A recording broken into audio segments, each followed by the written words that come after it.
It is 6 o'clock on Tuesday, the 26th of April. Time to call to order the regular board meeting of the Wenatchee School District Board of Directors. And I ask if everybody will stand and say the Pledge of Allegiance. Pledge allegiance to the flag of the United States of America and to the republic for which it stands, one nation, under God, indivisible, with liberty and justice for all.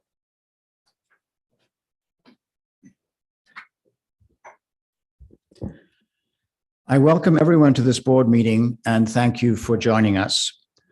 Doy a todos una bienvenida a esta reunión de la mesa directiva del Distrito Escolar. Gracias por su asistencia. The meeting is conducted in English, but we do have translation services so that citizen comment may be spoken in Spanish and be repeated in English. Si alguien quiere hacer su comentario de ciudadano o recibir explicaciones en español, por favor, indique su necesidad. Tenemos disponible un servicio de traducción. The first business item on the agenda is the consent agenda. Are there any requests to modify that before I proceed? Okay. In that case, the consent agenda consists of the minutes for the meeting on the 12th of April, the regular meeting, the special meeting on the 14th of April's minutes, vouchers and payroll, the personnel report, the surplus report, new contracts, field trips, the enrollment and financial report for the end of March. Those are the items on the consent agenda. Do we have a motion to approve the consent agenda? Move to approve the consent agenda as presented. Thank you, Julie. Do we have a motion to second that? I second that. Thank you. Is there any discussion at this point? That being the case, I will ask all board members in favor of approving the consent agenda to signify that by saying aye. Aye. The consent agenda is now approved. Okay. The next item, and I will make this a lengthy introduction, is the citizens' comments. Is the time for the board to welcome and listen to public comment. Comments need to be scheduled beforehand. We have a 3-minute time limit. And Kim is grabbing the timer. I will warn speakers when their time is about to expire, as it isn't easy to watch the clock. And so I will ask Kim to introduce each speaker. Please identify yourself and then. Okay, thanks, Paul. And then you may take the podium.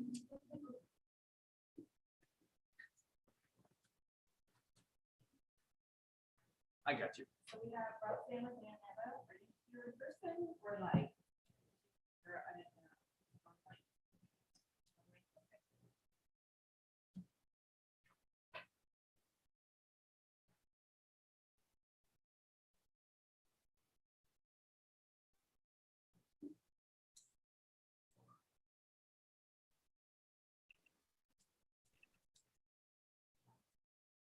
Okay, I think it's working. Good afternoon. I'm here showing up to speak against appointing an outside interim superintendent. It should be someone who knows Wenatchee School District, our staff, our issues, and our work. And it should be someone who should be helping us move forward and provide consistency for Wenatchee School District. I'm also here to speak as a parent and as a staff member who sat through the conversation on Monday morning about gang awareness. I felt like there was a component missing, which was gang prevention and or intervention. So in regards to that, I did some research because that's what we do as educators. Not only do we go on and research, but we also look for ways to prevent or intervene. So I went to the Department of Justice, and again, we're going through an equity review, and going through that, some of the same issues come back as why our youth are choosing, to join gangs. But again, language issues, cultural issues, economic issues are barriers. Sometimes it is inadequate parenting, and sometimes it is the schools that fail. So I guess my questions are, growing up in the 90s, Wenatchee has had gang problems, but growing up in the 90s, I remember Night Court, and that was a program where students would go on Friday nights and have safe social life. So is that something that can come back? Has Wenatchee School District looked at gang prevention curriculum? The acronym is great, and it's provided by an officer who provides a 13-week curriculum, and it's demonstrated to have evidence of effectiveness. And also, as a community, how are we involving, community resources or organizations to help us, the Wenatchee School District and other organizations, again, to help intervene or prevent gangs? So that's what I'm here for. That's it. Thank you, Roxana. You were right on time. Thank you. All right, good. Thank you for coming. Next, we have Monica Christensen.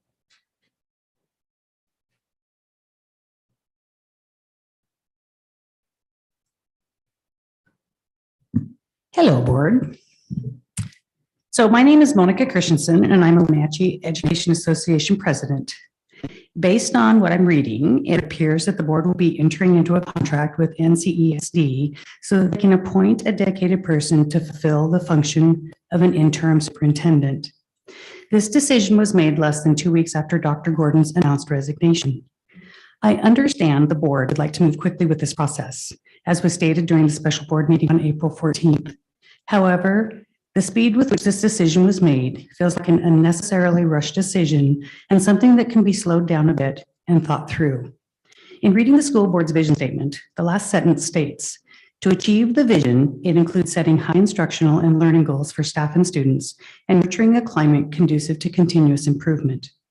Well, nurturing a climate conducive to continuous improvement must have an element of consistency.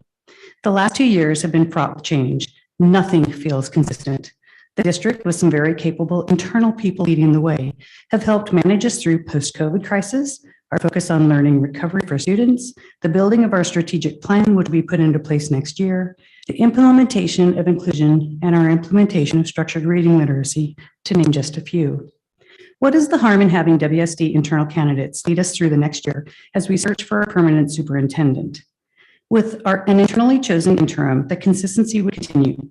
The knowledge that we have someone who truly knows WSD, knows our programming, knows our diverse populations, knows our struggles, and knows where we are headed would allow us to continue to move forward with what we've been working to achieve for the past several years.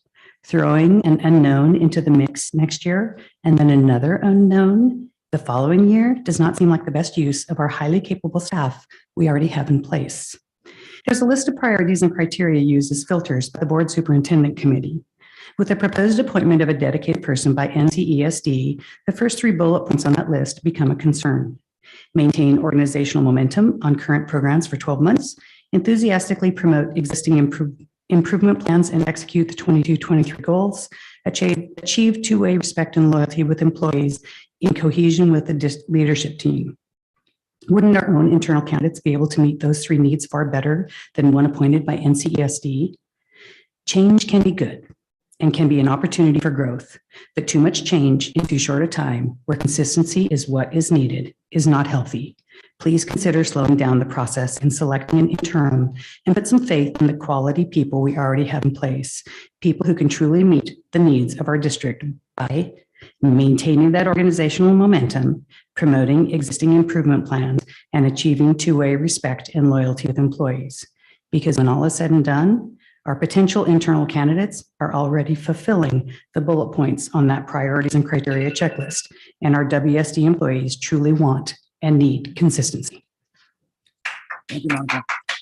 Thank you.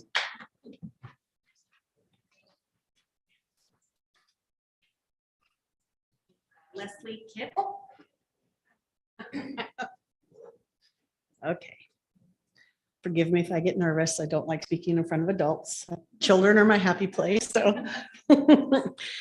So my name is Leslie Kick, and I have been teaching for 32 years, 26 of those in the Wenatchee School District. As we all know, change is part of education. However, so is consistency. Consistency means unity, coherence, even harmony. It means collaborative correspondence among parts of a complex thing, like a school district.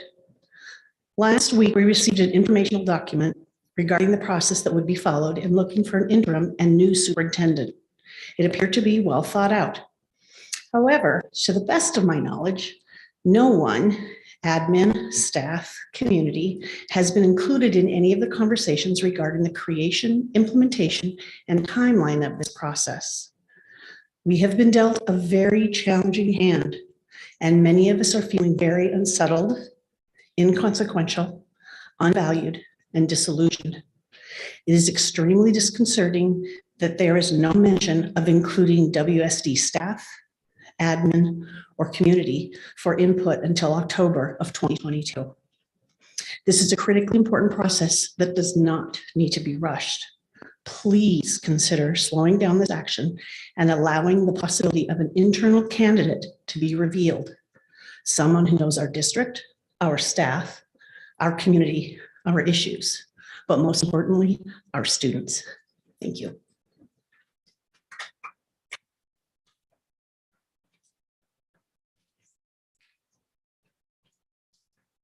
Sally Niffer.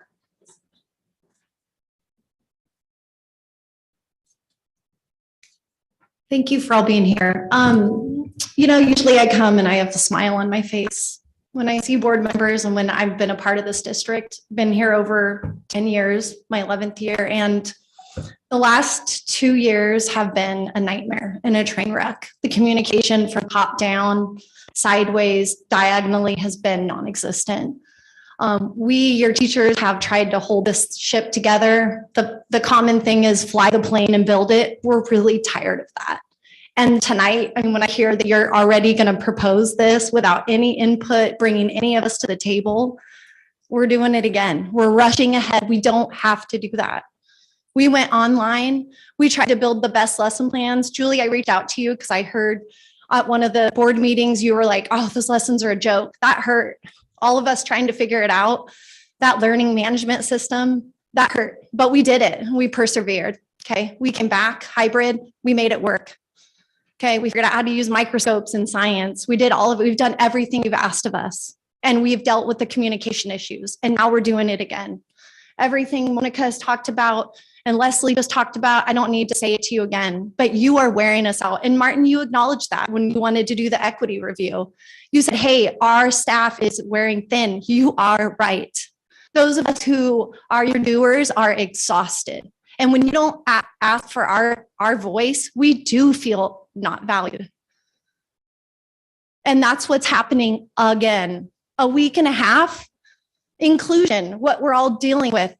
When I go to the copy machine, we're not asking how each other's families are. We're trying to get through the day, that day. And that is every one of your schools.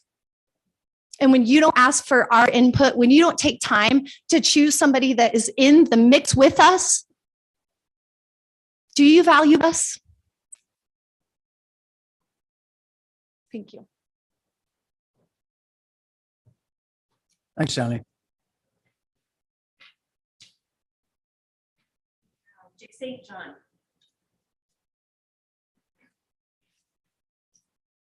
Hi, I'm Jake St. John. I've been a teacher at Wenatchee High School for 18 years, and I've been a member of the Wenatchee Art Council for about 8. and the high school exec board member. I'm representing my high school people for about 5. And I'm not going to reiterate anything that's been said already. But in my conversations with my colleagues at the high school, those who are able to connect with, I think the consensus among that group of people is that they would like to see the process slow down. We've spent a lot of time over the last week and a half since the announcement that we need to find a new soup, discussing that and the potential for what that'll look like. There's been a lot of speculation, and I think it's been primarily focused on the internal candidates that seem to be obvious choices. We have a lot of great leadership capacity, people who know our system, our teachers, our kids, and our goals. Bringing in someone from the outside is unknown, as everyone has already mentioned, and I think you could assuage a lot of anxiety and fear and tension by slowing down this process and kind of reconsidering this decision that's on the table. Thank you. Thank you, Jake.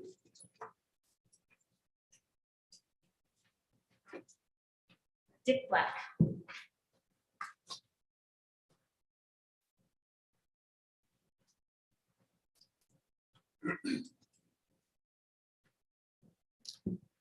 Good evening. I'm Dick Black, a long-term resident here of Washington, with the exception of my military experience away and 10 years as an executive working for the Boeing Company, working on defense products. I would ask that the selection of the superintendent is probably the most important duty that you, the school board, has. It's your only employee. It's the only one in which you get to communicate the community and the parents, to include teachers and the other taxpayers that are part of the Wenatchee School District and the Wenatchee school system. You get to make that choice. And you do that as a representative of the people. You get to do that because you're elected representatives of the people. The people that the superintendent supervises are the employees of the school district. They're not the bosses. They're the employees. They're an integral part of the system, but they do not sign your paychecks. Many schools in our country are facing similar problems: learning loss from COVID restrictions and proclamations requiring masks and other restrictions, losses of teachers, substitutes, paras, and other workforce members. Washington schools have suffered an unusually high number of these issues, more than many other states, where our students have to contend after graduation with students who have continued to go to school for 2 solid years while we've been virtually learning and actually missing learning. The selection of a new superintendent should be a very thoughtful, deliberate process. And that selection should be a reflection of the community's values, not Olympia's. The community, as a community, we need to have the opportunity for lots of community input and a desire to have a very highly qualified pool from which to select, from which you make the selection as our representatives. Change can be a good thing. We trust the elected board and the representatives of the Wenatchee School District, parents, all of the parents, to be very careful and very deliberate about this most important selection that you will make during your tenure. Thank you. Thank you very much, Dick. Is there somebody else that we didn't get over here? Okay, go ahead. Can I get your name? No, I didn't. Rocio. I'm sorry, Rocio, R-O-C-I-O. Okay. Your last name? Gonzalez, Jalen. Okay. Okay. Thank you. Hola, buenas tardes. Hello, my name is Rocio Gonzalez, and I am a bilingual kindergarten teacher at Lincoln Elementary. I am speaking here tonight to voice my concern with hiring a new interim superintendent for a year. As a community member, as well as a staff member, we have not been asked to give our input. I am asking you as a board to slow down, to consider hiring someone internally to help us move forward. As a staff, inclusion has been a major struggle, and we're not given an opportunity for our input, and without little knowledge of how to successfully implement inclusion. And to say the least, it has been very tough. Sorry. It has been very challenging. Please allow all stakeholders, community, staff, and admin to voice our opinion and our concerns with this new candidate choice. Give us an opportunity for someone to come lead us who knows us, our community, our struggles, and our goals to help us move forward. Thank you for your time, and muchas gracias. Thank you, Rosia. That's it.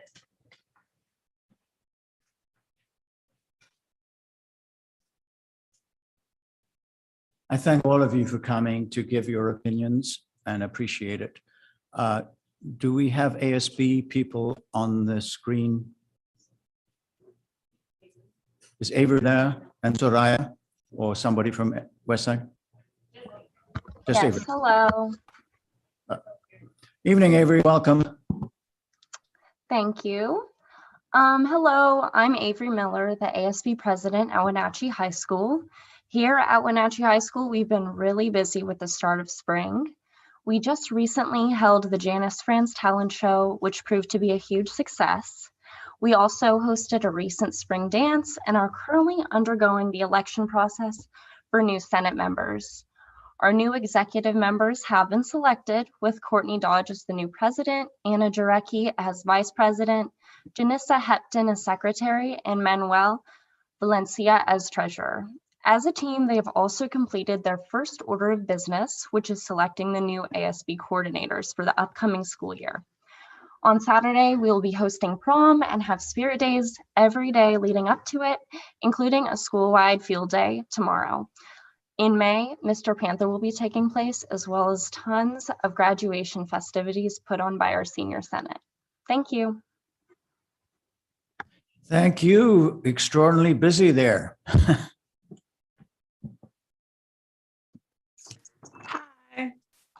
Soraya, welcome. Hi, my name is Soraya, and I'm the president of the Leadership Club at Westside High School, and I'm here to tell you about what's been happening. So in school news, the Law and Justice Career Exploration is on April 29th, which is where lawyers, probation officers, judges, court clerks will all visit to share about what they do as job opportunities. The senior mentors have been meeting monthly on Wednesdays at 10 a.m. And right now we're working on a visit to Wenatchee Valley College for our seniors with their community mentors. So there's a partnership, a community partnership with our Visiting Artist series. So we have Ellen Smith, an artist and a muralist that comes on Wednesdays and works with students. And we have Martha Floors with Playback Theater coming in on Tuesdays and Thursdays for improv through real life experiences. We started SBA testing this week, and that will continue through the end of May. And we just received a $20,000 wellness grant in March from the Community Foundation, and we are working on plans for that. Our prom will be held on May 20th, and our graduation will be June 7th at 7 p.m. in our backyard. So in leadership news, our spring is pretty busy. We've been working with another student of ours, Alondra, on prom, and we have gotten money donations for decorations. We were able to get a DJ to donate their time, and we have people volunteering, and we'll be offering hair and makeup to students who need it for free. And we are excited to enjoy our neon nights. We are also planning an end of the year party for our seniors and their mentees. On May 25th, we have decided to throw a field day for the WIA K through 8th grade in groups throughout the school day, which we are super excited about getting them on campus and enjoying a full day of games. We have also submitted our renewal application for Bomba socks and have already been sent what we will be awarded for this coming school year. We should receive the socks between September and December. And again, this year, we have had our donation size increased and we will be receiving a total of 5,000 pairs of socks. Are there any questions? Not questions, just in awe at so many things that you're doing. We need to get around and see some of those activities that you have at Westside. So hopefully some of us will be able to be around. Yes. Thank you. Okay. Thank you very much, Saray. The next part of the agenda consists of 4 action items. The first one being the emergency school closure waiver, and I'll hand over to Paul. Yeah, board, we're coming to you tonight to seek our 3rd waiver of the year for our last, hopefully our last snowstorm that hit our district on April 14th and produced a significant amount of snow in very different areas throughout our district, again, requiring us to cancel. The good news is we were granted our 2 waivers that we submitted prior to this. So we were very pleased, quite honestly, somewhat shocked that those were approved. But tonight we're seeking the board's approval to submit the waiver to the state. So hand that back over to you. Okay. And we would need to have a motion to approve the waiver. I'll move to approve the school closure waiver. Yep. Thanks, Julie. I'll second the motion. Thank you, Maria. Any discussion? Just a quick question. How long do we anticipate this? I know it took, 3 months for the January waiver? I would assume a lot quicker. I'm looking over at Jeanette, but we're assuming a lot quicker than this last one. Hopefully in time before the last day of school. But we'll take it on that day too. Okay. So let's call a vote then. For those in favor of approving the request for a waiver, say aye. Aye. We will then proceed with that and hope that it is timely in response. The next item on the agenda is director districts, which we partially processed previously. And again, I'll hand it over to Paul. Yeah, board, on April 12th, the board reached a conclusion of finding the ability to go for an at-large voting system. So the board took action that night on one aspect of the 3 different, but there were also questions that the board raised that night. And one of the possibilities was ranked choice voting. And as we reached out to our legal counsel, Danielle Marchant, she sent back communication that said that ranked choice voting is not an option for the school district. It is available as an option for other local governments, such as county, but school districts are not permitted to institute the system as of yet. So that was the one lingering question the board had, are there other options as opposed to what we're doing? And from legal counsel, that option is not on the table for the board. So tonight the board has in front of them, because of the action they took on April 12th, a recommendation that you would have to do the first recommendation to move forward with the divisions of the Wenatchee School District into director districts. If the board approves that, then the board would have to make a decision around the number of director districts, either a 3-2 or a 4-1 director district. Martin? Thank you, Paul. So we discussed this before. We also have a timeline from our internal counsel of what is required. And I think it's probably worth saying that after this, we move into a process involving public comment. So this is by no means the end of the road. It's putting in motion.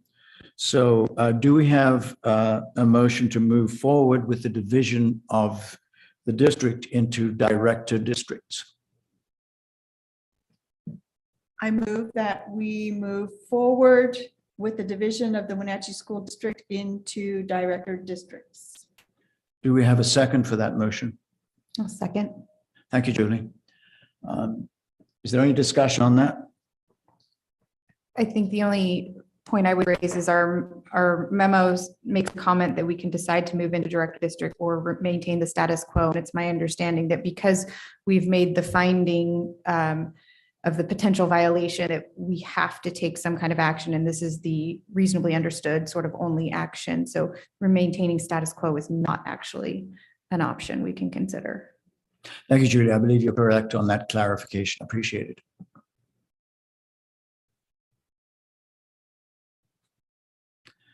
If there is no discussion, I will then call for a vote on the motion to move forward with division of the district into director districts. All those in favor, please signal by saying aye. Aye. Are there any not in favor? I didn't hear for sure. Okay. Then that is passed. The next, I apologize. The next portion would then to be decide, is it a 3-2 or a 4-1 director districts? Both those are part of the packet as well. Right, and we have also looked at these two options before, prepared by Sammamish, our consultants. So the recommendation is to go with the four districts and 1 at large rather than the 3 districts at 2 at large. There's some comment that we've seen and discussed before on that. Do I have a motion for any of, well, let's say, do I have a motion for the 4 districts and 1 at large? I would like to move to make motion to propose the district planning, which would include 4 director districts and 1 at-large position. Is there a second for that motion? Second. Thank you, Laura and Maria, for that.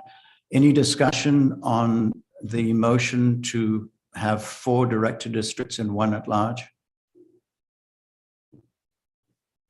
I guess I'll just express a concern. I think statutorily, this is probably the option that we have to pick in terms of legal exposure, but my concern continues to be if one of the factors that we have to look at is having these districts be approximately equal in size.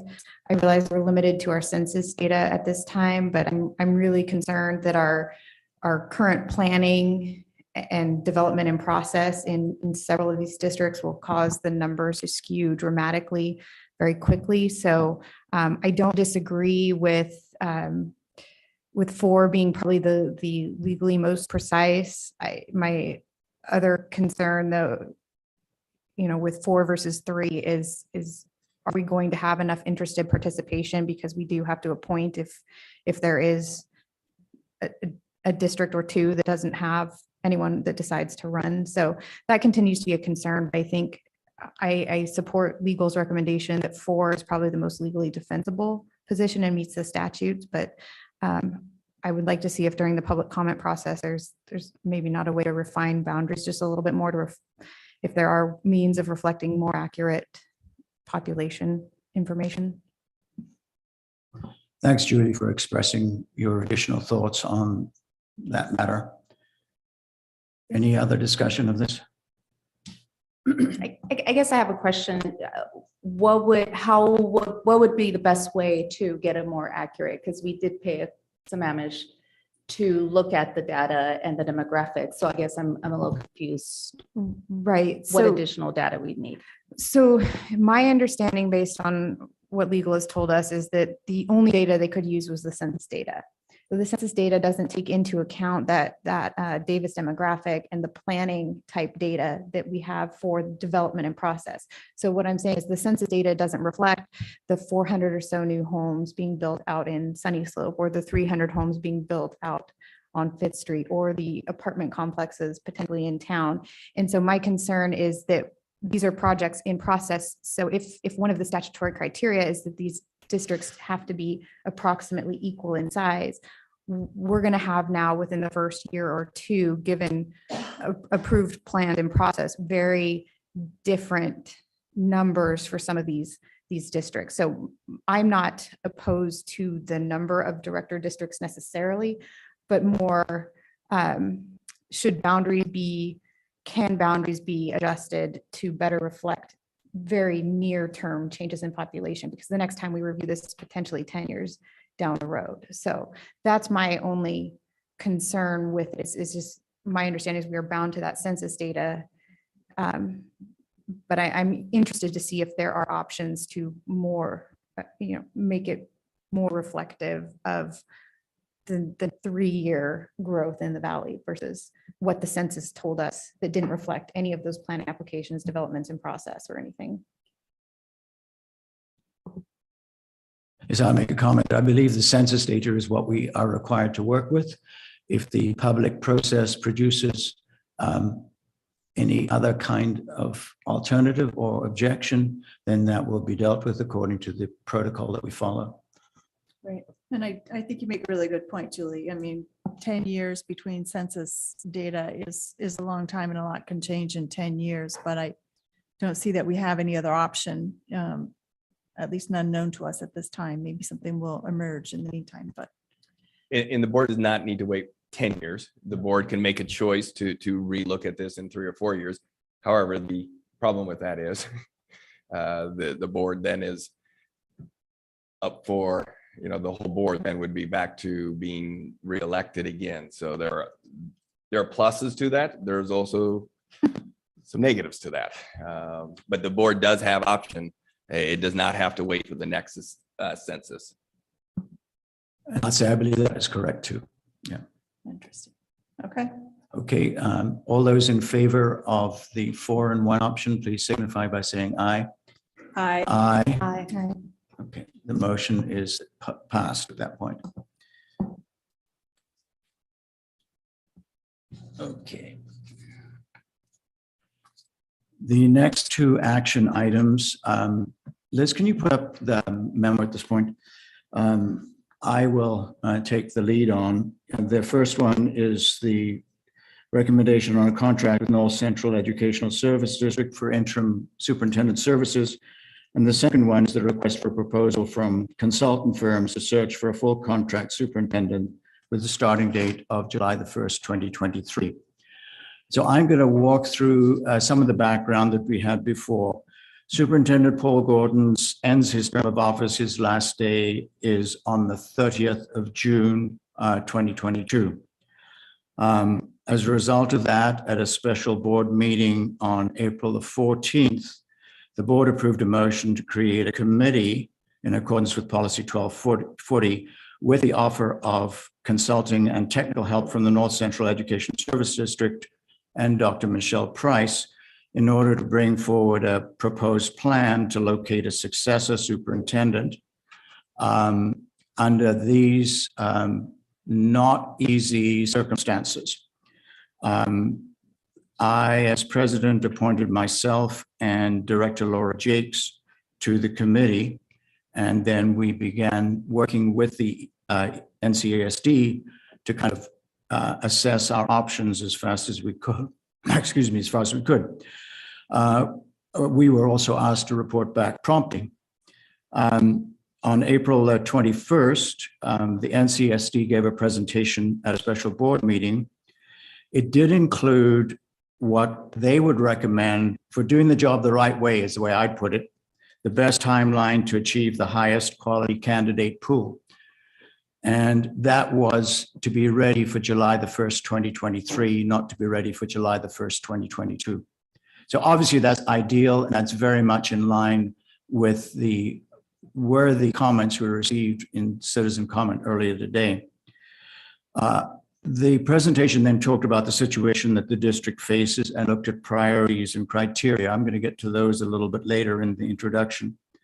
And they actually highlighted 4 options, which to give as much a chance as we could for the board in public session to discuss advantages, disadvantages, look for other avenues, ask questions, make suggestions.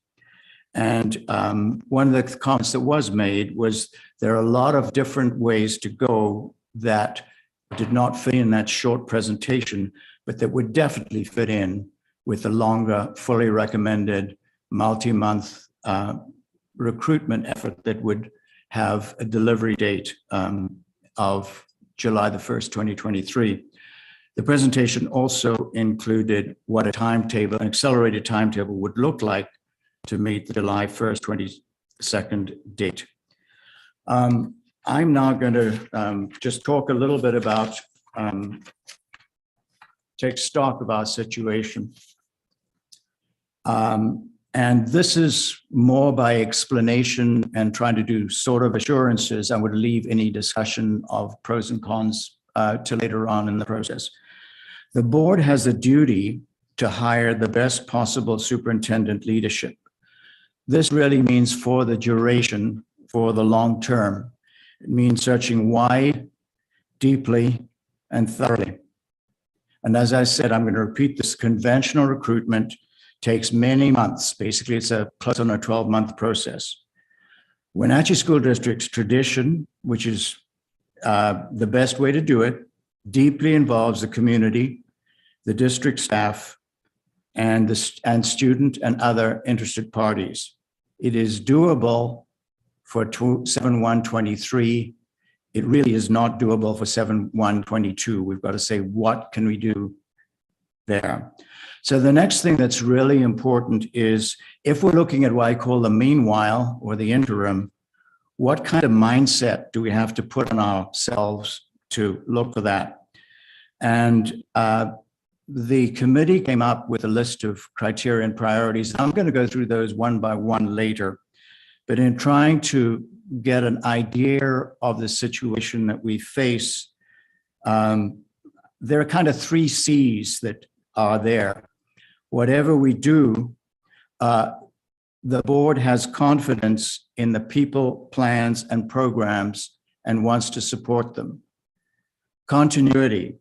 We want to keep up the district's momentum and priorities, just as you are doing right now. And then I couldn't think of a real C, but clarity is kind of faking it. We want to focus on getting to the best destination, achieving a really good transition. And I don't want to underplay that these are 2 jobs. There's a transition job and there's a destination job, and they both have to work hand in hand. And we want to limit disruption and do it with, as we can manage it as well as we possibly can. So whatever interim arrangement we choose should be aiming at those kind of criteria. Can we then move the screen up in case anybody wants to see the actual priorities? And those have been listed earlier today in the meeting, but I want to stress them because to me, they represent that we are operating good faith, trying to do what we genuinely think is the very best that we can do for the district, for everybody. So there's a 2-person committee that worked with the NCESD, and you're looking at their recommendations. There are 3 more board members to discuss it, and there's the whole community related to this process. I said maintain organizational momentum on current programs for the next 12 months. And we're talking about a 12-month interval here, not dramatically turning around and having a new personality changing all our priorities. Enthusiastically promote the existing improvement plans and execute the goals that have already been written for the 22-23 superintendent year, which actually ends in February, March in the spring. That'll include the strategic plan. It include the literacy effort, include the beginning of the math effort, and it'll include the equity review. We hope, or I hope I'll say, that the way we do it would achieve 2-way respect and loyalty with employees in cohesion with the leadership team. We really want to do it in a way that establishes good dynamics with direct reports. We want to show that the district has enthusiasm and sensitivity, caring and compassion, and community communication and interaction. I'll take contrary comment, but we're attempting to do it thinking about the longer, most beneficial way, and the shorter, have to get it done way. We want to demonstrate understanding and respond to the fact that our community is a very diverse one. I think any superintendent needs to be able to competently manage the non-instructional portfolios of the enterprise, such as finance, human resources, and service operations. I think for many people, that's a new area when they come in. Something that is not actually a direct fit is handle surprises and adverse situations. And I guess all of us know what that looks like. And then this is really, really important. We're looking for a characteristic that conscientiously works to provide a successful transition to the full-term contract. And then something that I think is important, the superintendent is the board's only employee in the case of contracted services. The enterprise providing the contracted services as well as the dedicated individual will both interact with the board, and that'll be something that needs to be put in with additional linkages and reinforcement for support, work satisfactorily with the board. So that's what we've got there. Now, I want to talk a little bit about repeat again. The second recommendation for full-term superintendent is 7/1/23, ahead of time, opens the doors widely and listens at length.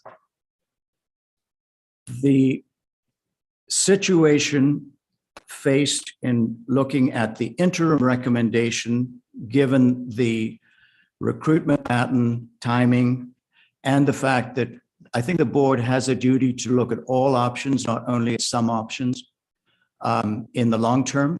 And if we can do something that doesn't prejudice all options for 23, that would be a good thing. That's the basis of the recommendation. So it doesn't include that full consultation. What can be done? And I've listened to people talking to me about this with this truncated situation. I think that the necessary listening and collaboration needs to happen in real time, because we need to make that journey adaptively together across what I call a bridge of transition. And so let's open it up, but I did want to clarify that there are two motions on the table, and they've got different characteristics of how we can do the job for each and how they can complement each other without I listen to what other people have to say. I'm going to, at this point, I think to continue, that's my introduction. I would ask if there is a motion to introduce the first, a proposal to introduce the first motion so that we can discuss it. I move to approve the committee recommendation number 1, contracting with NCESD to provide an interim superintendent for 12 months. Thank you, Julie. Is there a second? I second that motion. Thank you. That then brings it open for discussion by all members of the board.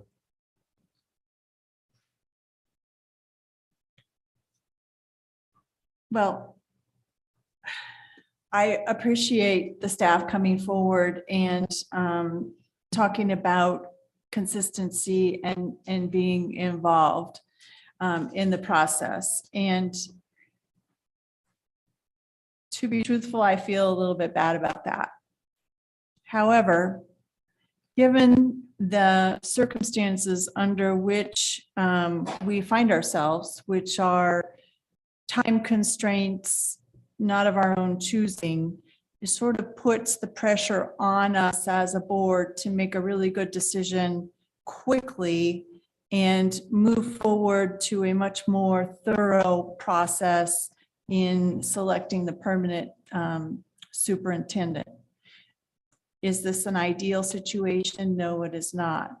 But I hope that when the interim person is put into place, that the staff will realize that this person will have the best interest of the district in mind and will commit to moving forward with our organizational momentum and strategic plan. And I would hope that staff would choose to move alongside and behind this person to be the best possible district that we can be in the next 12 months. We, as a board, thoroughly discussed the various options. Not only did Martin and I discuss them individually and then with Michelle Price and Susan Reister, but Suzanne came and gave a presentation to the board, which was followed by an executive session. The board really did weigh the various options available to us at this time and had some serious heavy choices to make regarding the timeline. And there are some good things there are some really good advantages to using the ESD. And, a couple of them are that one is we get a dedicated person who's been vetted by the ESD, already has gone through, background checks and all that kind of stuff. The qualities of the individual are substantial.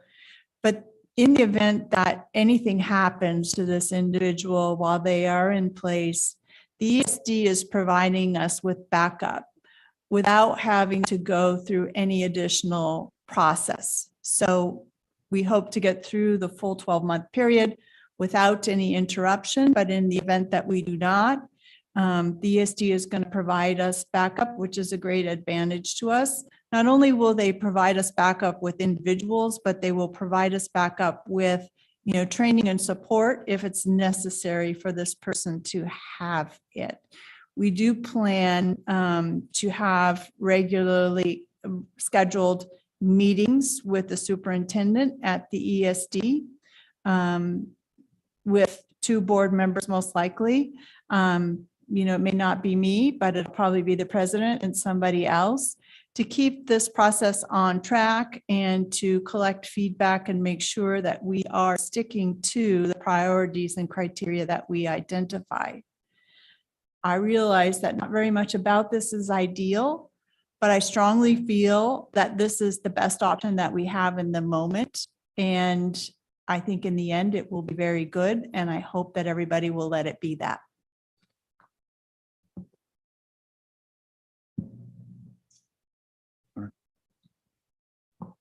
Just to add a couple of comments, I think we did have some really good discussion, and I originally I share the sympathy of staff that presented tonight. My initial gut reaction was, well, interim, of course, for transition, but as we started thinking through and working through what transition with an interim looked like, it A, experience was a concern, and B, the backfill and the potential for more disruption. I felt like became a real concern. And what I truly would like to see is, maybe with a year's time, one of our potential interims has or those who would have been a candidate for potential interim would have a good opportunity to really put a good foot forward to be a potential future superintendent. And I'm concerned about having that interim experience maybe not work in their favor. So it does seem counterintuitive to me a little bit, but as I thought about it more, the information we were given, this is not, we don't have sort of an heir apparent in terms of we don't have a assistant superintendent. So it's really, we've got a group of very good, capable cabinet members who I would like to see really use this next year, if we go this contract route, to help that superintendent to keep their momentum going, because I think so much of the work is really done by them functioning at that level. So to not disrupt that really seems important to me. By changing the hierarchy, bringing somebody else in, I would like to see them really function and driving that work with, with the board helping guide the superintendent to make sure that that's happening. But it was surprising for me to kind of change my view on that, but given the time constraints and the resource that we have in NCESD, this is a very short interim period. I think that just seems like the sort of logical best interest of the district decision, in my opinion. Thank you, Julie. This is, in all honesty, I have kind of been going back and forth. What is the right thing for the district? Because it's no secret that I am a big supporter of the work that's happening and the strategic plan, because I feel like it's finally addressing the needs of our students and our community at large. So that's kind of what's been having me go back and forth between an internal interim, ESD, and I have a lot of questions. I have, but again, what's important to me is continuing that work that the district is currently doing. And I'm concerned that taking somebody away from that current, the work that's happening right now is going to create a domino effect in the work that's happening in our schools, in our district.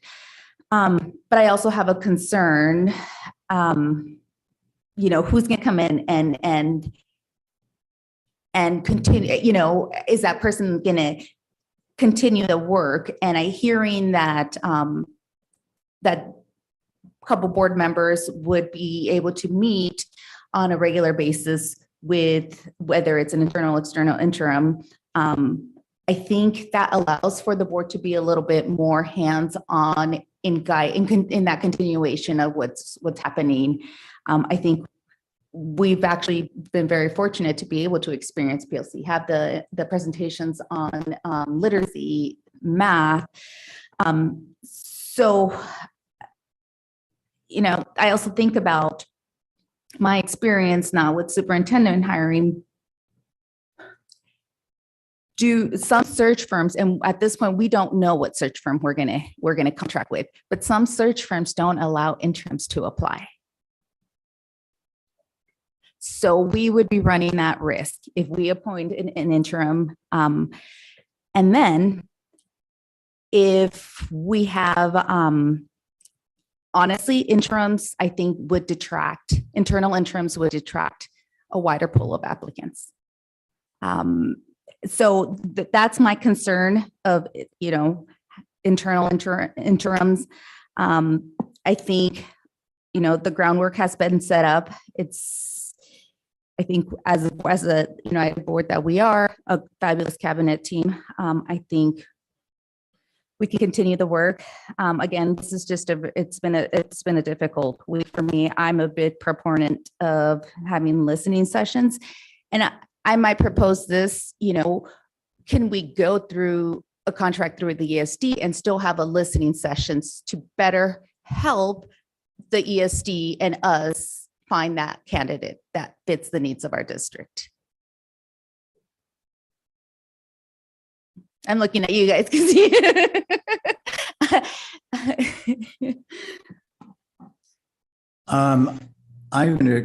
I wanted to not sort of preempt anything, but one of the things that the ESD does is provide interim superintendent services for school districts, not normally big ones like us. And they're actually making a very big commitment of their own resources to offer to do this. And so we would have to work with them. And I think that, I honestly think that, well, I'm going to leap into, I think that would be quite disruptive, and we would be putting the NCSD's ability to handle how they would find somebody, appoint somebody, and do it into that same somewhat confused and slow-moving situation. So later on, I want to say something about the speed, but I think the answer would be, Laura said it well, there aren't any perfect options here. And I think the NCSD one seems to be, I'll explain why, the one that comes closest to doing what we want. And if we think that's correct, then let's give it the best chance of being successful. You know, the ESD has a recommendation as to who on their staff is best suited to fill the position. I'd like to think that once that person is revealed, that there will be a good number of staff on our team that will be pleased with the choice. And in terms of listening sessions, I was thinking that, and recommended to Martin and spoke also to Michelle and Suzanne about the idea of having a Q&A session with this person in public at the high school, inviting parents and staff. We can formulate it differently if that seems to make sense to the whole team. We can have, obviously that person would be spending time with the cabinet. Do we have separate staff visits? Do we have a Q&A with prepared questions and let that person answer the questions at the high school so everybody can sort of get to know who that person is? No, I think there does have to be some kind of get acquainted activities and the opportunity for feedback to be given to the person so they know how to proceed. I think I'll go back to what I probably did say very clearly earlier.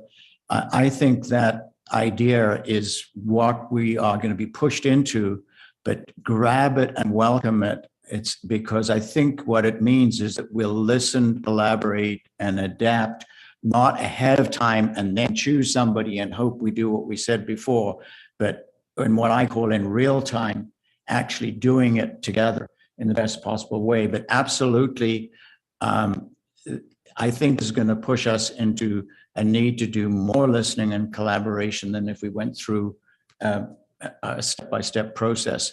And I think that'll be very helpful. I know that's saying kind of trust us, but I think that's what we have to do. And so also I wanted to add that in terms of the timeliness, one of the advantages of moving a little bit fast is, I'll just portray two situations. You stretch it out and you find somebody on the 27th of June and they step in on the 3rd of July, and we've had no transition, no orientation, no nothing. So I do think in talks with the NCSD, we've built in the idea that there should be some time for making that transition work really well and budget some of that. So I think that's a minor practical, well, maybe a big practical advantage of if this is the one that really seems like it's going to work. The other characteristic, I think, when I look at them all of the NCSD, is that's the one that least prejudices the existing programs, because we get to write the terms of reference. We want this 12 months to be doing good for you, hopefully afterwards, as I look at all our talent over there. But doing it in a way that gives you and our students and the community to achieve what we really want to do, and then be ready for that new person that comes in having done the full process. And I want to stress, the board has a duty to do full process. If we go directly or shorten that, we're doing it because it's a necessity, not because we're going by the standard of how you recruit a superintendent. And so I think that's why the two motions. And the ESD does know how to help districts that need interim help, and they are a full service organization and a very trustworthy partner. Just so I know, time seems to be a common theme here. What would be, Martin or Laura, what would be an ideal date for us to have somebody, an interim selected, to allow for that transition to happen in onboarding?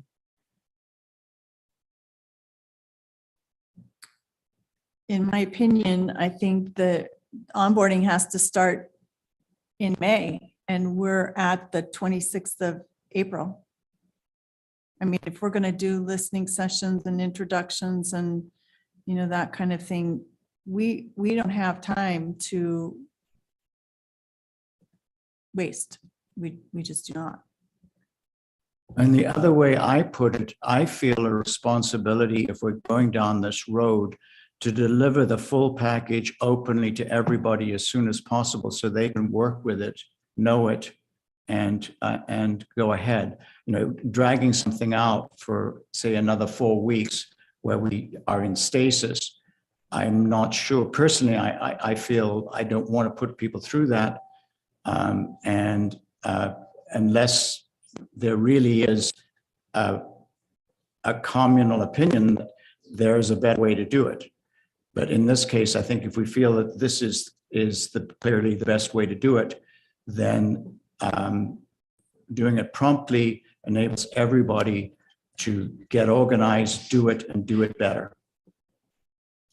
I'll just say that I agree with the sooner the better, I think, to reduce some of the anxiety of what's happening next, but also if this is the route we choose to go to get the individual from NCESD in the schools, meeting the faculty while there's still time left in the end of the year, because, you know, hiring them on June 13th doesn't do us any good to really get them in classrooms, getting FaceTime meeting people. So I really do think it's not the ideal process, I'm sure, but this is the best we can do. And I really appreciate this committee's work and trying to be not only transparent, but very quick in what they're doing and being thoughtful about it and meeting with other professionals, reconvening the board.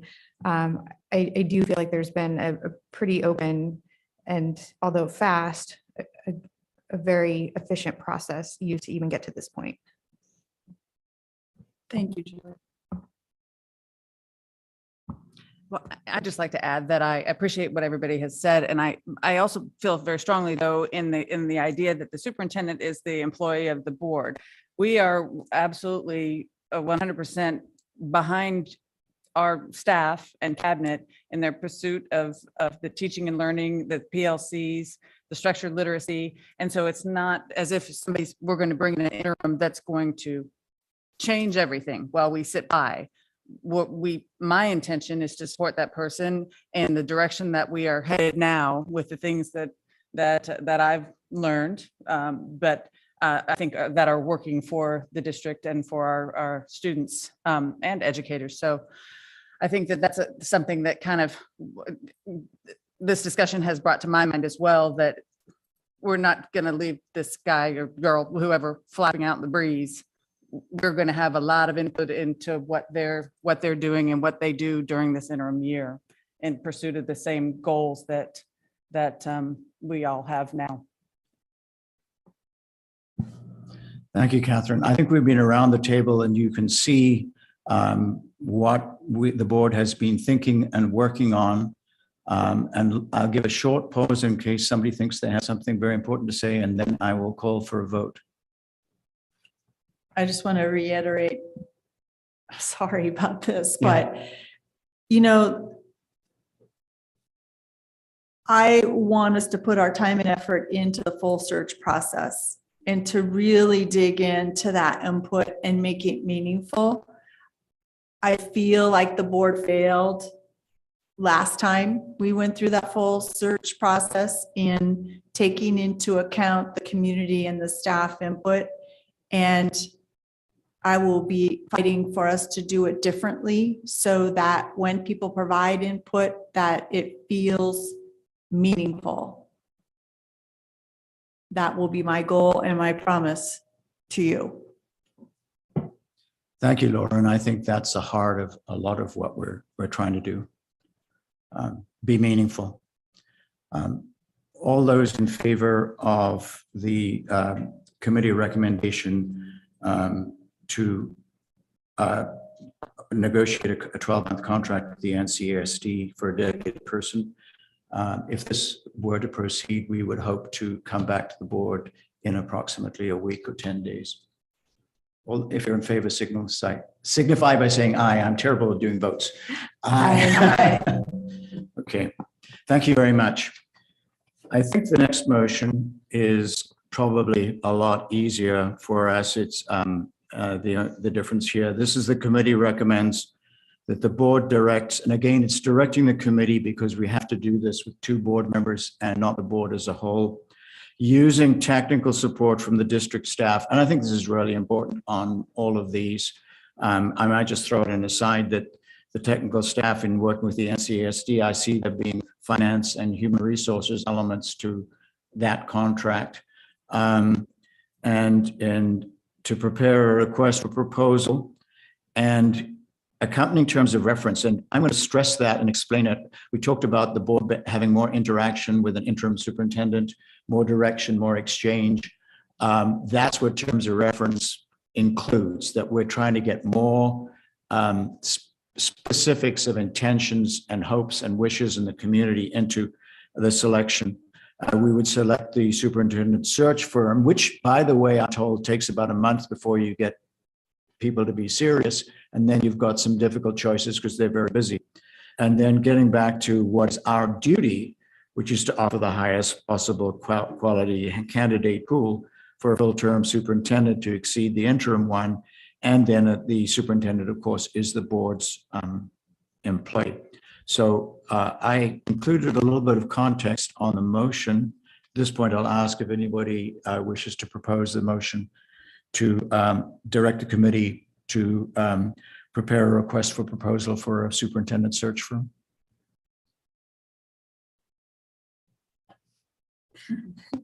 I move to approve committee recommendation number 2 to direct the committee to use technical support from district staff to prepare a request for a proposal and accompanying terms to select a superintendent search firm. Thank you, Julie. Is there a second? I'll second it. Thank you, Catherine. Okay. Is there any discussion on this one? Go. I guess I would just make sure that if we have an opportunity to propose conditions in the RFP, that it not exclude internal candidates and things of that absolutely. nature. So, No, I think I want to say this includes internal candidates. It includes our equity plan. It includes being locally sensitive and knowing the local environment. We want them to look at every potential source of really good candidates. I think that's important. Yep. In that case, all in favor, please say aye. Oh, hang on. Oh, you got a comment. I thought you had. Sorry. So once we get the RFP, it seems like we're really ahead of schedule. What, I guess, would we be presented with the timeline? No, that's a very good question. And I forgot to say that you'll notice that there isn't a promised delivery date on the second one. We're advised to get going, I think, in about July. Is that right? Yeah, with the. In other words, what they're saying is get ready earlier than normal because it's tough. But I think there's going to be a lot of discussion as to what kind of search firm and what their characteristics are. I don't know how.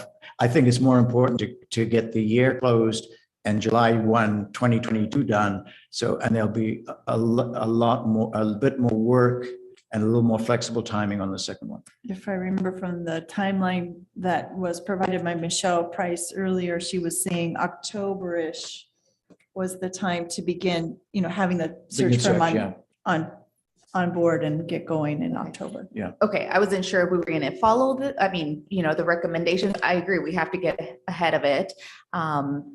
The earlier, the better the applicant pool. But I also don't want to have it sit for a long period of time where it could negatively impact the profile. So. Advice taken is the way I'd answer that. Yes. yeah, I was just gonna say, my understanding is it's gonna take time to both draft the RFP itself, then a timeline for it to sit out and potentially interview firms. In that process, the mere selection will take potentially a considerable amount of time before we even are looking for applicants themselves. And the RFP would come back to the board, so we can all add content to it if we need to. And probably other input as well. I'm just ad-libbing a little bit now. This is something that we don't want to do short-sightedly. Okay, so that one is on a slightly uncertain timetable, and because it is an RFP and come back, it can expand and meet the requirements. Any more discussion? Nope.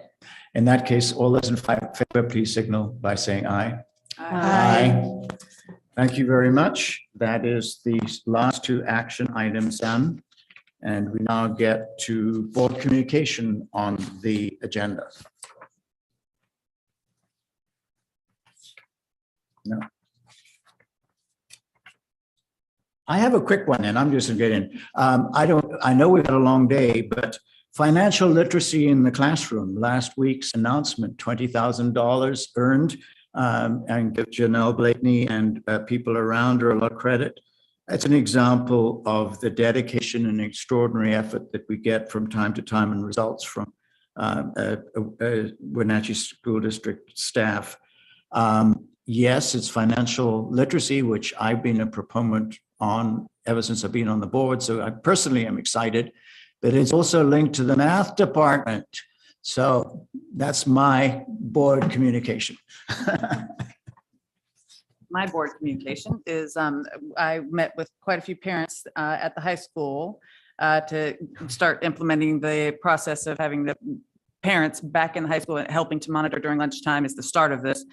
We met with the principal and she was excited about us being there, gave us a little tour of the area and what he would kind of expect from us. And so I think that that parents are still able to join in that process. And his hope was that we would start next week on that. So I'm looking forward to it. And the parents that were there as well. And there's still plenty of space for parents to join in and be back in the schools. So. Martin and I attended the exit conference for the audit. Was that today? I don't know. Today is, oh my gosh. And I'm pleased to announce that we have an unmodified finding, which means we did a great job. Our staff did a great job. So congratulations to Jeanette and Karen Walters and her team for making the auditors happy. And next time I encourage other board members to attend that entrance and exit conference.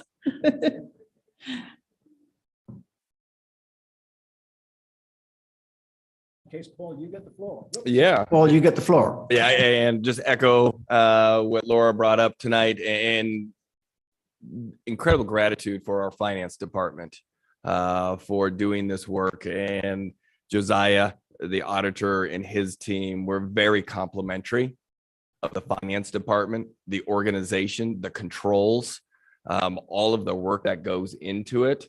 And it's an incredible team effort led by an incredible CFO, Jeanette, and all the work. But it was really a proud moment as Martin and Laura and myself and others were in that room to hear the outstanding accomplishments that the auditors found throughout our organization. So those are state funds and the CARES 2 funding, which is incredibly complicated. But again, no findings whatsoever. Super proud of our team. On to that, just continuing the pride factor. You may have heard from the superintendent. I don't know, maybe once, maybe 50 times. But why I'm so proud of this, in the front page of the Seattle Times on Sunday, Easter Sunday, no less, top of the fold. My sister was a managing editor of the Philadelphia Inquirer, and when you're top of the fold on Sunday, those are big things. But why I bring it up is because the incredible work that our educators each and every day, classroom teachers who have changed practices and who are now changing the lives of students on a day-to-day basis.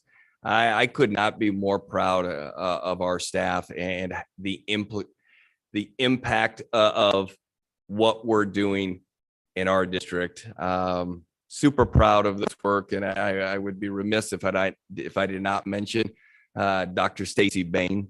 Without her, this work would not be where it's at. But our teachers, holy moly, what they're doing on a day-to-day basis, our coaches, the support that is occurring, Sarah Wall, Amber Burks, and others. This is truly a team effort making this happen. And I'm just super proud that a large metropolitan newspaper said, you know what, we're going to send 2 reporters over the mountain and spend 2 days in the Wenatchee School District, because it was that important for them to understand the story, understand our kids, that they highlighted students and a family as they're going through this work. So just incredibly proud of our staff each and every day.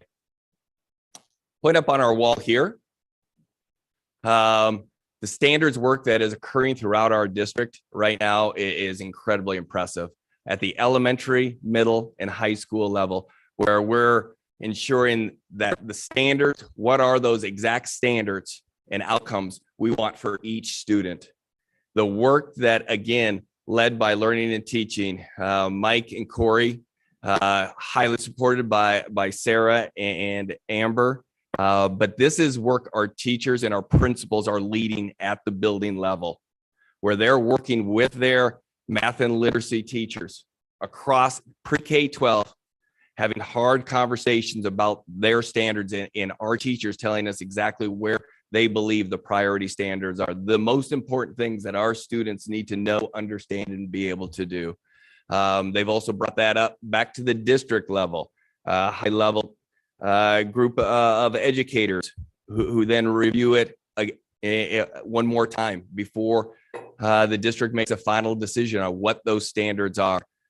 We were in here last night. I was in here just for a moment, but seeing educators, again, after school, working their tails off to make sure that we're doing right by every kid in this organization. I, again, could not be more pleased and proud of the work that is occurring in our school district. I think that's enough. Thank you, Paul. I can't resist saying this. You heard all sorts of amazing things around the table as to how rewarding it is to be on the sidelines seeing what educators and students achieve, and then making light humor. It can also be very painful being on the board, but the rewarding part is great. So thank you very much. Good night to all. And I will adjourn the meeting. We have a couple signatures for board members.